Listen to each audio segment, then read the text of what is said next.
خدشات یہ ظاہر کیے جا رہے ہیں کہ تیسری عالمی جنگ کا آغاز ہو چکا ہے یا ہو جائے گا، چونکہ اس میں ایک کے بعد ایک بہت سے ممالک کی انٹریز ہوتی جا رہی ہیں، تو اب لوگوں کے ذہن میں یہ خدشات بھی ہیں کہ اگر خدا نخواستہ تیسری جنگ عظیم کا آغاز ہو جاتا ہے اور ایسے میں ہر ملک کے پاس تقریباً اس وقت نیوکلیر پاور ہے، اور ایسے میں اگر جائیں گے تو عام لوگ کہاں جائیں گے؟ ملینئر ہوں، بلینئرز ہوں، یا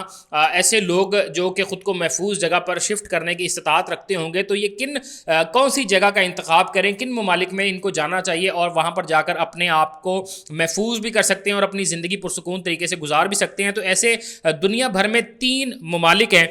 جن کا آج میں آپ کو بتاؤں گا کہ وہاں پر اگر آپ چلے جاتے ہیں تو آپ کو قطعی طور پر کسی طرح کا کوئی خطرہ نہیں ہوگا، چونکہ ان ممالک میں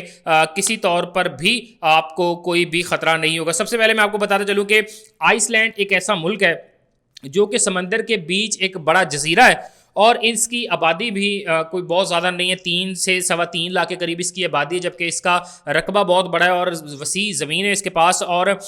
یہاں پر ٹوریزم بھی بڑا اچھا ہوتا ہے، اور سال بھر میں تقریباً 50 سے 55 لاکھ کے قریب ٹورسٹ اس کنٹری کو وزٹ کرنے بھی آتے ہیں۔ اور اس حوالے سے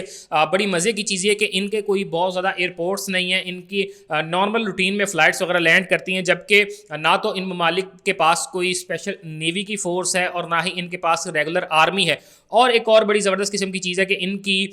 اس آئس لینڈ جو ملک ہے اس کی پولیس بھی کوئی بہت زیادہ نہیں ہے، انہوں نے اپنے ہی مقامی لوگ جو کہ نیشنلٹی ہولڈرز ہیں انہی میں سے کچھ لوگوں کو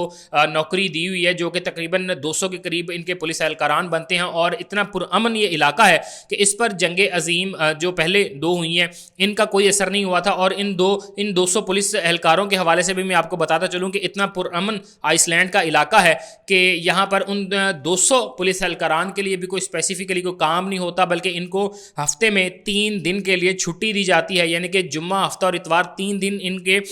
جو تھانے ہیں، جو پولیس اسٹیشن ہیں وہ بند رہتے ہیں۔